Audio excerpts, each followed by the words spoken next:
Penaklukan dari Maga Dark Society yang telah dilakukan Jin ternyata belum selesai. Semua orang yang ada di gua Vermont dulu ternyata bukan petinggi dari Dark Society. Makanya sekarang mereka akan mengincar petinggi Dark Society yang sesungguhnya. Dimulai dengan mendatangi Buford Gaston, salah satu petinggi Kinselo yang bekerja sama dengan Dark Society.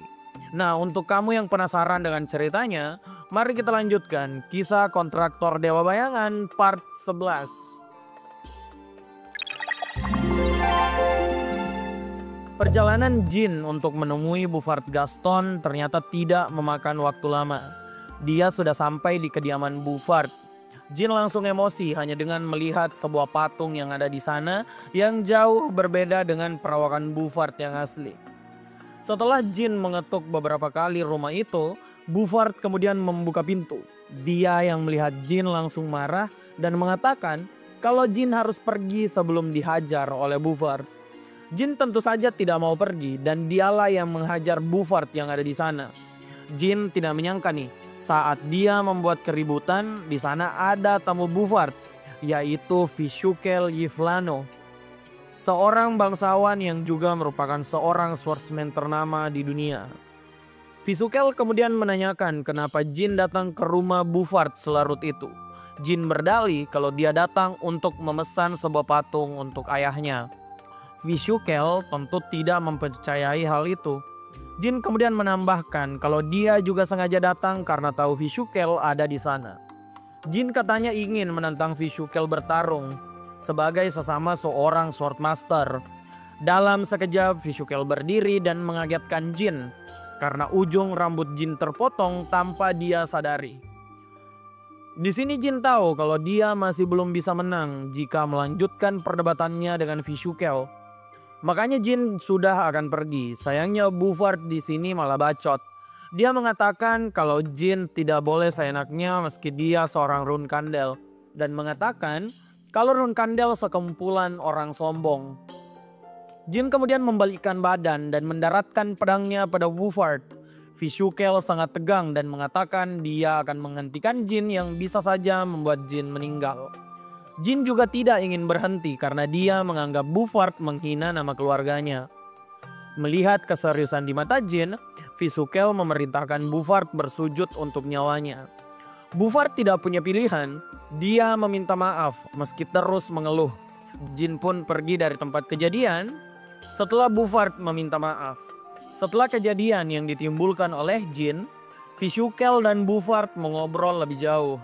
Mereka membicarakan kalau aliansi Kinselo dan Sipvel itu sudah berhenti. Dengan keadaan ini, Kinselo berada di ujung tanduk karena mereka membutuhkan sesuatu bernama fragmen dewa-dewa mati. Nah, Buford kemudian bersikeras kalau ada satu item yang harus mereka kuasai dari para Sipvel, yaitu sebuah kompas yang bisa memperlihatkan posisi dewa yang masih hidup. Nah, hal ini juga disepakati oleh Vishukel. Karena kompas itu adalah benda utama yang harus mereka dapatkan. Di tengah pembicaraan mereka, Vishukel kemudian terkaget karena merasakan ada seseorang yang mengintai mereka. Sayangnya saat Vishukel membuka jendela, dia itu tidak mendapatkan jejak apapun. Di tempat lain, Jin yang berjalan di tengah hutan diserang oleh seorang wanita berambut merah. Jin tidak tegang sama sekali. Karena dia tahu kalau yang menyerangnya adalah karakter kesayangan kita, yaitu Yona Rune Kandel. Keberadaan Yona di sana ternyata karena sebuah surat yang dia terima dari Owl. Surat ini membuat Yona sangat bahagia. Hingga untuk pertama kali dia ingin keluar dari Samil untuk beberapa hari. Owl kemudian memperingatkan Luna kalau dia harus tetap menyamar sebab jika Chiron Rune Kandel tahu Jin bersama Yona, Jin bisa saja diakhiri ayahnya sendiri. Nah, surat tadi itu ternyata berisi permintaan dari Jin pada Yona untuk mengintai Buford. Sebagai assassin, hal ini tentu mudah untuk Yona. Jin kemudian tahu kalau aliansi Kinselo dan juga Sipvel sudah berakhir dan Kinselo mengincar sebuah item bernama kompas. Jin sudah tahu kalau apa yang harus dia lakukan. Yona yang sudah menuruti permintaan Jin kemudian mengatakan pada Jin kalau dia harus berhati-hati pada Buford karena Yona mencium hal aneh dari pria tersebut. Yona mengatakan kalau Buford sama dengan dirinya. Di sini Jin kembali bingung karena Yona tuh terus merahasiakan kekuatannya. Jin kemudian memperlihatkan kekuatan Shadow Spirit miliknya di depan Yona yang membuat kekuatan Yona mengamuk. Kekuatan Yona ternyata tidak menyukai kekuatan Jin. Yona mengatakan kenapa Jin memperlihatkan rahasia besarnya. Karena menurut Yona, dia sendiri itu tidak bisa dipercaya. Jin mengatakan kalau dia bisa mempercayai Yona sejak Yona memberinya mawar hijau yang juga menjadi lambang kepercayaan. Yona tentu tersentuh tapi juga khawatir karena bisa saja jika Jin terus memperlihatkan kekuatan tersebut, Yona bisa menyerangnya dengan serius saat kekuatannya mengamuk. Jin kemudian menggaransi kakaknya tersebut kalau dia akan menjadi jauh lebih kuat dan bisa mengalahkan Yona jika dia mengamuk. Di tempat lain, tepatnya di benua gelap, Chiron kemudian menemukan dan menanyakan apa yang dilakukan oleh Jin dan juga Yona. Kan melaporkan kalau mereka ternyata hanya bermain. Jin tidak menyuruh Yona melakukan hal berarti. Chiron tersenyum karena melihat Jin sangat dekat dengan Yona. Padahal Owl dan Luna itu waspada pada Yona. Setelah itu, kan juga memberi Chiron surat dari Kashmir. Kashmir melaporkan Jin sudah mengalahkan Goldtep Havalep. Chiron ternyata tahu nama Havalep. Siapa saja suku White Wolf yang menggunakan nama tersebut adalah warrior yang diakui oleh suku mereka. Di masa lalu, Chiron juga pernah bertarung dengan seorang Havalep yang mampu menahannya selama 5 jam. Selain itu, Kashmir juga melaporkan kalau Jin mengalahkan Havalep dengan suatu serangan sederhana. Chiron tahu kalau serangan tersebut tidak sesederhana kelihatannya. Serangan itu adalah bentuk pertama dari tebasan Spirit Blade, teknik yang hilang selama 1000 tahun dari keluarga Rune Kandel. Perkembangan Jin yang pesat tersebut membuat Chiron kembali tersenyum dan mengatakan dia harus menyaksikan kekuatan Jin dengan mata kepalanya sendiri. Setelah semua hal yang terjadi, Jin kembali ke Tikan untuk berdiskusi dengan semua orang. Kinselo ternyata menggunakan sisa dewa yang telah mati dan juga barang dari peradaban kuno untuk membuat artefak super kuat. Hal ini bisa dilakukan Kinselo karena kekuatan dari Buford Gaston. Murakan kemudian mengambil kesimpulan kalau benda seperti Blood of Numerus itu juga bisa digunakan oleh Kinselo. Murakan kemudian juga mengatakan pada Jin kalau saat Jin menjadi kadet, Murakan pernah mengalahkan Cemetery Giant, golem raksasa yang harusnya menjaga makam para dewa. Dua hal ini itu kemudian membuat Quikantel menarik sebuah kesimpulan. Buford sepertinya berkaitan dengan God of Fragmenting bernama Well. Nama ini asing bagi Jin.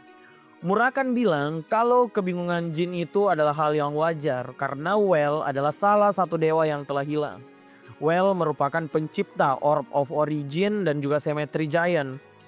Kashmir menarik kesimpulan lain kalau bisa jadi Buford tahu cara menjalin kontrak dengan dewa yang telah mati.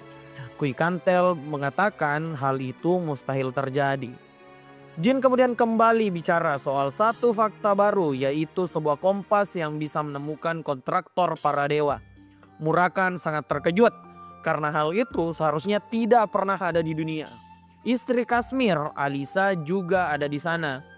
Dia mengatakan kalau memang kompas tersebut bisa jadi ada karena naga penjaga anaknya itu pernah diculik oleh Sipvel padahal Eyuria masih bocah kecil. Melihat kalau kompas tersebut merupakan inti dari rencana Kinselo dan Sipvel yang juga menjadi barang paling OP di dunia, Jin memutuskan semua anggotanya untuk bergerak mencuri kompas pencari kontraktor dewa tersebut. Rencana untuk mendapatkan kompas tadi akan dimulai dengan mengirim Eyuria dan E-nya ke rumah dari Talaris Endorma. Kashmir sepakat karena akan berbahaya jika 3 kontraktor dewa berada di Tikan sekaligus. Kemudian setelah Eyuria dan E-nya ke Hidden Palace, semua orang di Tikan akan bergerak. Tepatnya pada bulan Mei ke Kerajaan Belard. Mereka akan ke tempat pertemuan Sipvel dan Kinselo di Land of Pirates pada waktu itu. Selama menunggu hingga bulan Mei, Jin akan pergi ke suatu tempat yang diperintahkan oleh Murakan. Ternyata sebelum pembicaraan tadi, Jin dan Murakan sudah bertemu bersama Gili. Murakan memerintahkan Jin berkelana mencari suku Illustros Legend. Bagi Jin, Murakan aneh mengatakan hal ini karena suku tersebut itu sudah musnah sejak 500 tahun lalu. Murakan kemudian mengatakan kalau suku ini masih ada bersemayam di suatu tempat di Gurun Mitra. Tempat tinggal suku ini hanya bisa dimasuki oleh kontraktor Solderet. Bahkan dewa sekalipun itu tidak bisa memasuki tempat tersebut. Jin harus ke sana untuk mendapatkan pelatihan dan mencapai tingkat Sword Master sejati. Perjalanan dari Jin pun dimulai. Dia sudah sampai di perbatasan selatan kerajaan Zan. Untuk mencapai Gurun Mitra, Jin meminta bantuan dari suku Watertail. Suku imut ini mudah untuk dicari bantuannya karena Jin pernah bertemu mereka di masa lalu dan dia juga sudah menyiapkan uang dan ikan untuk mereka semua. Suku Watertail kemudian membawa Jin ke kampung halaman mereka di sebuah gua. Mereka mengatakan pada Jin kalau jalan masuk ke Gurun Mitra cuma ada satu, yaitu goa tersebut. Setelah berjalan beberapa lama, setelah itu Jin menyambung perjalanan dengan seekor manusia anjing. Dalam sekejap, Jin sudah sampai di Gurun Mitra. Gurun yang menghampar luas ini sudah mencekam bagi Jin. Jika dia mengalami nasib buruk, bahkan jasadnya itu tidak akan pernah ditemukan oleh siapapun. Gurun Mitra ini merupakan tanah penuh mitos. Suku Illustros Legend diceritakan sebagai peradaban yang penuh dengan kekayaan. Dulunya tempat ini menjadi buruan semua orang, tapi karena kondisi gurun ini seperti mimpi buruk, para bismen pun menjauhi Gurun Mitra. Suku Illustros Legend memang menjadi sebuah fenomena 500 tahun lalu karena menjadi pemuncak dalam peradaban manusia. Sayangnya, peradaban ini tersapu dalam semalam. Setelah mereka meremehkan para dewa, cuma satu dewa yang mengampuni mereka, yaitu Solderet. Makanya kontraktor Solderet masih boleh mengunjungi suku tersebut untuk berlatih menguasai Spirit Sword. Dari Murakan, Timar Runkandel ternyata juga dilatih oleh suku tersebut. Jin kaget dengan hal yang dikatakan Murakan karena akhirnya dia bisa mengetahui sesuatu tentang kekuatan Patriark pertama Runkandel. Semua informasi tentang Timar memang musnah di dunia karena ulah Parsifal. Untuk mengetahui kebenaran dari Timar, perjalanan Jin pun untuk menemukan suku Illustros Legend adalah hal yang wajib. Perjalanan ini tentu tidak mudah bagi Jin. Sudah sebulan Jin berjalan tanpa arah dan dia tidak mendapatkan sedikit pun petunjuk tanda keberadaan suku Illustros Legend. Perbekalan makanan dan minuman Jin juga sudah lama habis. Perjalanan ini sudah seperti akan mengakhiri dirinya sendiri. Di tengah kegundahan Jin, dia malah dikagetkan dengan suara dua orang. Di depan Jin berdiri si kembar Haitona dan Daytona Runkandel. Awalnya Jin melihat ini sebagai sebuah ilusi. Namun saat diserang, pedang Daytona yang berat membuat Jin tahu kalau serangan tersebut bukan sebuah ilusi. Pertarungan mereka pun dimulai. Jin sulit mengatasi Daytona dan Haitona karena keduanya saling menutup kelemahan dengan baik. Setelah bertukar beberapa serangan, Jin akhirnya bisa menyelesaikan mereka berdua. Jin yang tidak memberikan luka serius pada Daytona dan Haitona tahu kalau dia sudah melunak. Makanya Jin di sini memantapkan hatinya dan memberikan serangan tanpa ampun pada kedua kakaknya tersebut. Beberapa lama kemudian, matahari di Gurun Mitra sudah mulai terbenam. Jin ternyata masih berada di depan tubuh kedua kakaknya. Di sini Jin masih berharap kalau keduanya adalah sebuah fata morgana. Tapi beberapa hari berselang keduanya belum menghilang. Jin pun menguburkan Daytona dan Haitona lalu melanjutkan perjalanannya di Gurun Mitra. Setelah Jin pergi, sebuah sosok kemudian muncul di sana dan mengatakan kalau Solderet beruntung mendapatkan kontrak bersama pria berhati baik. Perjalanan Jin kemudian terus berlanjut. Berhari-hari dia menyusuri gurun tersebut, bahkan harus memakan kalajengking beracun untuk bertahan. Di saat dia terpuruk, Jin kemudian disodorkan sebuah botol minum. Dengan sigap, Jin mengancam orang tersebut. Hal tak terduga kemudian terjadi. Jin menyaksikan kalau orang di depannya adalah Valeria Hister, guru Jin satu-satunya di kehidupan yang lalu. Bagi Jin, Valeria adalah penyelamatnya. Orang yang mengajarkan Jin tentang bakatnya dalam ilmu sihir. Di sini Jin kemudian sadar kalau di depannya memang adalah Fata Morgana. Karena gurunya terlihat seperti kehidupan sebelumnya, padahal harusnya Valeria terlihat lebih muda 2 tahun. Valeria yang di depan Jin juga mengaku kalau dia Fata Morgana yang harus Jin kalahkan. Jin sempat menolak dan menanyakan apakah tidak ada jalan lain untuk melanjutkan perjalanannya. Valeria tentu saja mengatakan kalau itu satu-satunya jalan. Jin pun meminum air dari Valeria dan mengajak Jin untuk bertarung. Valeria mengatakan kalau Jin bisa menggunakan pedang dan juga Shadow Spirit. Jin ternyata menolak dan dia tidak membutuhkan pedang. Jin merasa akan menyesal jika dia menggunakan pedang untuk mengalahkan Valeria. Niatnya sudah bulat bahwa untuk mengalahkan gurunya, Jin hanya membutuhkan kekuatan sihir yang telah Valeria ajarkan. Pertarungan Jin dan Valeria pun dimulai. Sayangnya perjumpaan kita sepertinya harus berakhir. Sampai jumpa lagi.